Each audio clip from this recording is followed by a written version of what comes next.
Movie के शुरू में एक लड़का मेटल के एक ऐसे रूम में है जिसके 6 दरवाजे हैं। इन दरवाजों के दूसरी तरफ भी बिल्कुल ऐसे ही मेटल से बने खाली कमरे थे। ये लड़का एक रूम के अंदर इस उम्मीद से जंप करता है कि शायद वहाँ कोई इस जगह से निकलने का रास्ता होगा, पर अचानक ही उस रूम की दीवारों से कुछ पिलर बाहर निकलती हैं और एक पिलर लड़के के जिस्म के आर पार हो जाता है।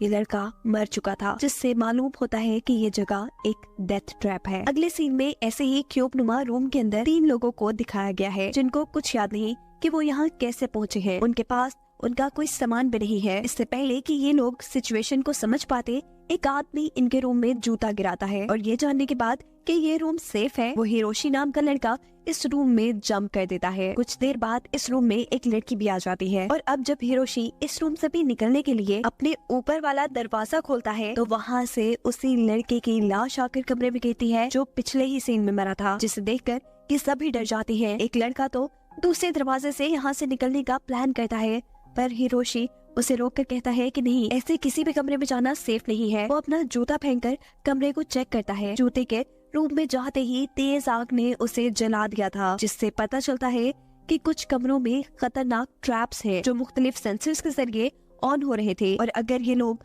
उन ट्रैप्स वाले कमरों में चले जाते तो मारे जाते। ये सब अब जूते फेंक फेंक कर कमरों को चेक करते हुए आगे बढ़ते हैं और एक रूम में इन्हें एक ओल्ड मैन मिलता है जो बहुत ही अमीर आदमी था और काफी वक्त से इस कमरे में बंद था। उसे लग रहा था कि ये लोग उसे बचाने आए हैं, पर ये जानकर उसे सदमा होता है कि ये सब लोग भी उसी की तरह इस क्यूब में फंसे हुए थे। सभी लोग इस क्यूब से छुटकारा पाना चाहते थे, इसीलिए ये एक दूसरे की मदद करते हुए आगे बढ़ते हैं और इसी दौरान उन्हें 2 कमरों के दरमियान में 3 नंबर्स लिखी हुई एक प्लेट नजर आती है, जिसका मतलब ये लोग नहीं समझ पाते। एक लड़का अब अपना बोट दूसरे कमरे में फेंककर ये पता चलाता है कि यहाँ कोई ट्रैप नहीं है। ये सभी उसमें उतर जाते हैं। पिछले कमरे का दरवाजा ऑटोमेटिकली लॉक हो चुका था, जिसके फौरन बाद यहाँ की लाइट्स ऑफ हो जाती हैं और ऊपर की तरफ से शार्प ब्लेड से बने फैंस इनकी तरफ बढ़ने लगते हैं। अगला मिनट होते ही ये लोग यहीं मर जाते, पर हिरोशी होशियारी दिखाते हुए नीचे का दरवाजा खुलता है और ऐसे सभी अपनी जान बचाकर दूसरे रूम में आ जाते हैं। शुक्र कि ये लोग बच गए थे,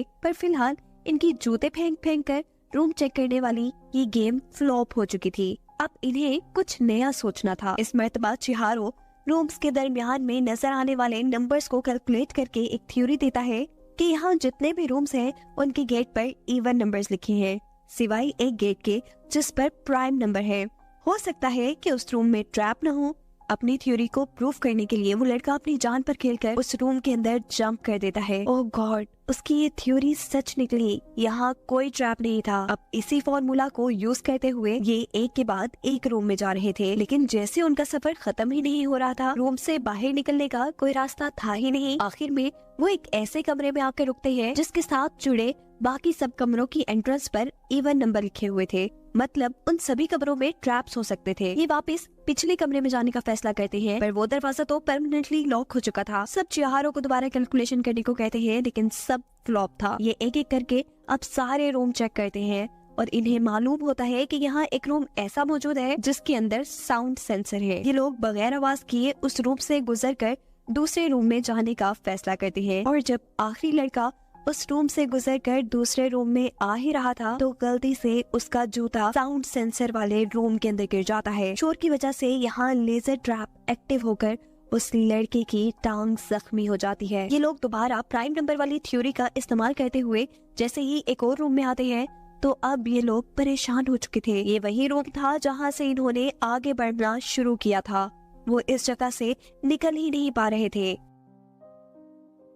चिहारो दोबारा कैलकुलेशन करता है और कुछ सोचते हुए ये लोग इस थ्योरी पर पहुंचते हैं कि जिस जगह वो मौजूद है ये एक क्यूब नुमा जगह है। सिर्फ यही नहीं, ये क्यूब घूम भी रहा है, बिल्कुल ऐसे ही जैसे पजल क्यूब को सॉल्व करने के लिए हम उसकी साइड्स घुमाते हैं।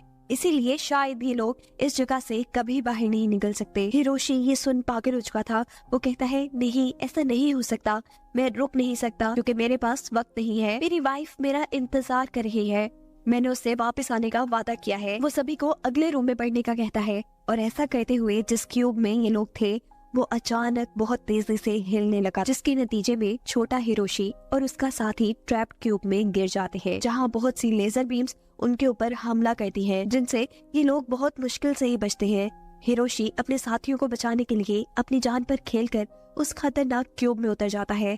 इन दोनों को बचाकर वो सेफ क्यूब में भेजता है, पर उसकी बुरी किस्मत, खुद वो लेजर्स का शिकार होकर मर गया था। उसकी मौत से सभी सदमे में थे।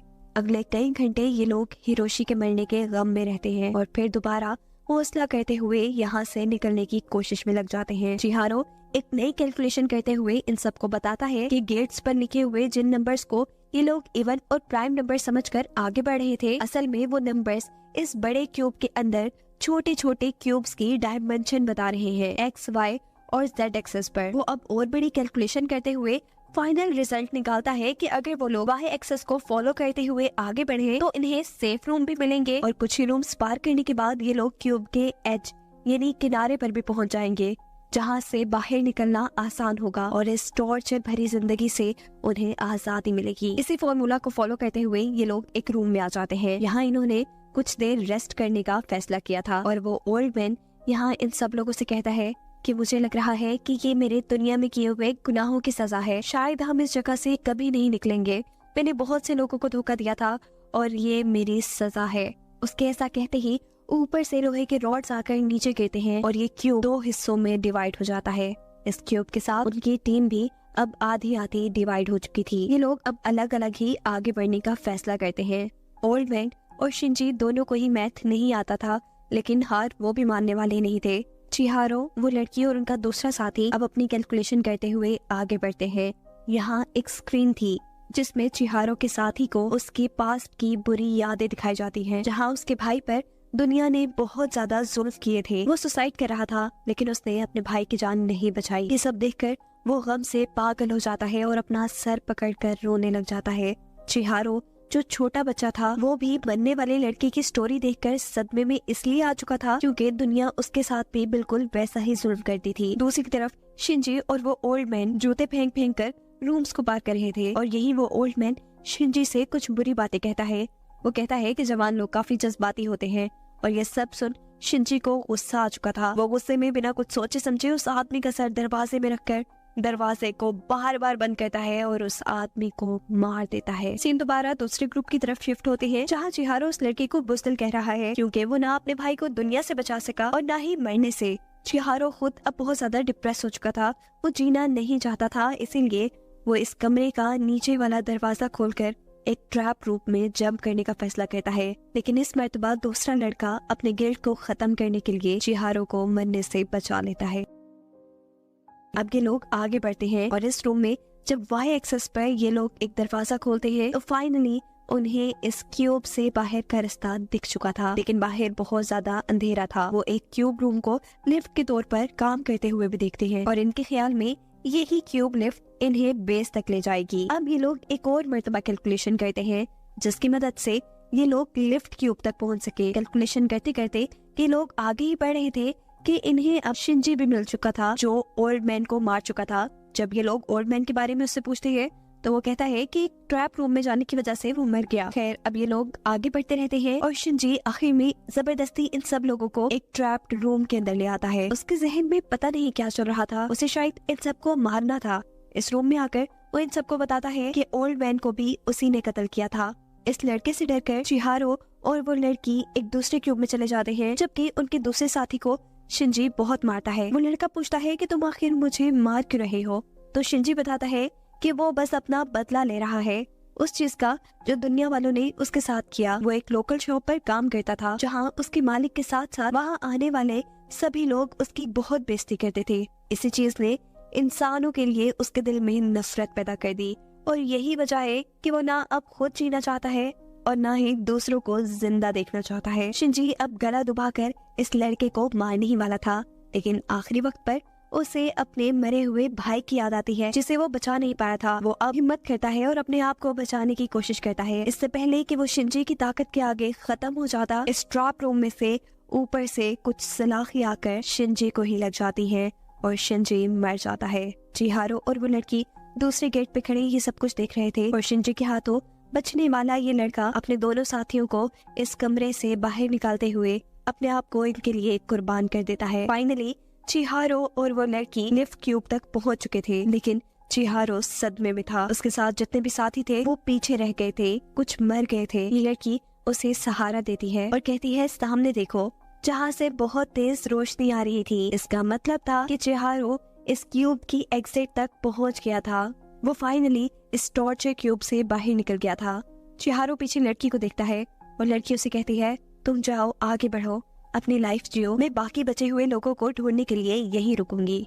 यहाँ दिखाया जाता है कि जिस लड़के ने अपनी जान पे खेलकर चिहारो को लिफ्ट रूम तक पहुँचाया था वो अभी भी जिंदा था, लेकिन शदीद जख्मी था। उसने अभी तक अपनी उम्मीद नहीं खोई थी। उसे यकीन था कि वो कभी न कभी इस क्यूब में से निकल ही जाएगा। जबकि कहानी में ट्विस्ट यहाँ आता है कि वो लड़की जो इस क्यूब में बचे हुए लोगों को लाने के लिए वापस गई थी, असल में उसी लड़की ने इस क्यूब के अंदर ये डेथ ट्रैप बनाया है। हम देखते हैं कि वो अपनी आंखों के अंदर ही सभी बच जाने वाले लोगों को मॉनिटर कर रही है और अब एक नए ग्रुप के पास पहुंची है जो इस क्यूब में फंसे हुए हैं, बिल्कुल ऐसे ही जैसे वो चिहारो के ग्रुप के पास पहुंची थी। और इसे दिखाते हुए ये कहानी यहाँ खत्म हो जाती है।